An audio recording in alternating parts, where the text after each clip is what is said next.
Tu parlais tout à l'heure du portugais, de l'espagnol. Comment est-ce que tu as décidé qu'il fallait partir sur ces marchés-là? Et comment est-ce que tu as monté l'équipe qui va faire le travail de traduction? Alors, le premier aspect, c'était de me rendre compte que, en vivant à Miami, il y a beaucoup de Sud-Américains. Tu vois, à Miami, les gens parlent plus espagnol Ouais. qu'anglais en réalité. Donc, dans notre équipe, on a une personne qui parle espagnol. Alors, je sais pas si elle est donc c'est pas un espagnol peut-être natif parce qu'elle a grandi aux États-Unis quand même. Mais cette personne-là, en fait, mon objectif, c'était qu'elle traduise ma philosophie, qu'on lance dans un premier temps le bouquin traduit, qu'on voit un petit peu les résultats. Donc, on s'est aperçu que le marché espagnol, les gens n'étaient pas vraiment ils n'ont pas un gros pouvoir d'achat. Mais par contre, acheter des petits produits, ça, ils peuvent faire. Donc, je vais sûrement avoir tous mes produits traduits. C'est comme ça qu'on s'est aperçu de la première étape. Et le deuxième point, c'est parce que le marché brésilien est en pleine expansion. Donc, je voulais tester le portugais avant d'aller sur des plus gros marchés type asiatique, quoi. Ouais. Par contre, là, pareil, j'ai dû rencontrer une personne qui est ma traductrice, qui est tout simplement une amie d'amis. Moi, je marche beaucoup par le réseau parce que sinon c'est compliqué. Donc, je structure une petite équipe avec une personne qui s'occupe d'un pays. On traduit les articles, on traduit les produits, on voit s'il y a une réponse du marché. Et si c'est le cas, après, je pense que je vais embaucher une personne qui sera mon coach représentant du pays. Donc, pour le portugais, ça va être la personne qui a traduit mon livre, qui veut devenir coach. Et pour le marché espagnol, la personne est déjà coach. Donc, c'est assez facile pour nous finalement de le lancer, quoi. Et dans ce cas-là, la personne elle-même ferait les vidéos? Ouais, la personne fait tout. Ouais. On n'est pas sur la marque Alexandre Cormon, on est sur un nom de marque, tu vois. Ouais. Et la personne fait tout. Par contre, après, elle est plus salariée, elle devient associée quand même au projet, quoi. Ouais. Et toi, là-dessus, t'en tires la possibilité de pouvoir propager ton idée dans le monde, quoi. Tu franchises le truc? Tu franchises le truc, exactement, ouais. Mm. Tu franchises le truc et puis tu gardes un peu le bébé en main.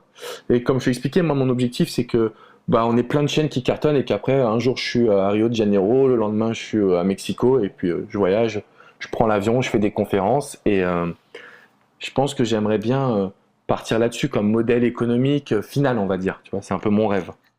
Est-ce qu'il y a il y a des boîtes qui en sont à ce niveau ou des gens qui en sont à ce niveau? Je sais que tu as mentionné tout à l'heure Tony Robbins et que tu as étudié pour réfléchir à ce business model.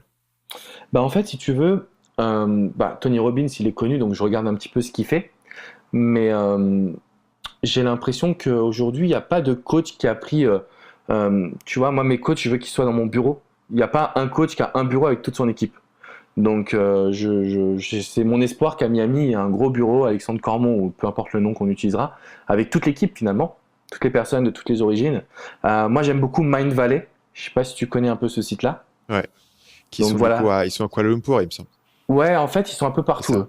Ils sont aux USA normalement, mais ils ont des bureaux partout. Et mais d'une manière générale, ils font beaucoup de réunions, ils sont beaucoup l'un avec l'autre. Donc, je trouve que leur schéma, il est juste exceptionnel, ce qu'ils font. Donc, je me suis beaucoup inspiré de ce qu'ils ont fait, quoi. Après, j'arrive pas à Sur prononcer. quels aspects? Parce que je suis pas sûr que tout le monde qui écoute l'épisode Ouais. sache exactement ce que c'est. Explique un peu ce que tu as tiré d'eux. En fait, Mind Valley, ce qu'ils ont fait de très bien, parce que moi, je les suis depuis un petit moment. Donc, en fait, ils ont un représentant. J'arrive pas à prononcer son prénom et son nom parce qu'il est d'origine un C'est peu Vishen indienne. Lakiani? Ouais, c'est On va ça. dire. Voilà, on va Ouais. l'appeler comme ça. Mais je pense que tu le prononces vraiment bien, toi. On va dire que c'est Vishen Lakiani. Donc, en fait, ce qui se passe, c'est que lui, en fait, il est à l'origine du projet. Donc, Mind Valley, c'est vraiment du coaching, on va dire, un petit peu spirituel, bien-être, Ouais. changement de vie, éducation alternative. C'est-à-dire, en gros, on peut tous avoir la vie qu'on désire et en même temps un peu spirituel. Et en fait, Mais ce c'est qu'ils une font, grosse boîte et ils ouais, cartonnent en acquisition de trafic, quoi. En acquisition de trafic sur la pub YouTube et tout. ouais, ils ont un modèle qui est assez fou. C'est-à-dire qu'en gros, maintenant, à l'époque, c'était pas ça. Donc, à l'époque, ils avaient plein de coachs qui étaient dans leur boîte et puis ils vendaient du Ouais. coaching un peu comme ça et puis des sons audio, des sons de méditation, etc. Et là, ce qu'ils ont fait pour grossir, c'est qu'ils ont, en fait, ils prennent d'autres coachs qui sont indépendants. Donc, par exemple, demain, si moi je cartonne, en gros, ils vont me dire, viens, fais un cours sur l'amour. Et eux, ils gèrent tout. Donc, ils gèrent toute l'acquisition de trafic, etc. Mais ils ont des gros noms.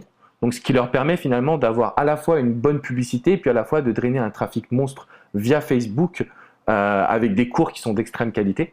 Donc, je trouve ça assez sympa ce qu'ils ont fait. Salut, c'est Stan, j'espère que vous avez apprécié cet extrait du podcast Marketing Mania. Bien sûr, vous pouvez retrouver l'ensemble des épisodes du podcast, y compris les instructions sur comment vous abonner sur l'application Apple Podcast ou sur votre téléphone Android en vous rendant sur mon site à l'adresse marketingmania.fr/podcast. Je vous ai mis le lien dans la description de cette vidéo.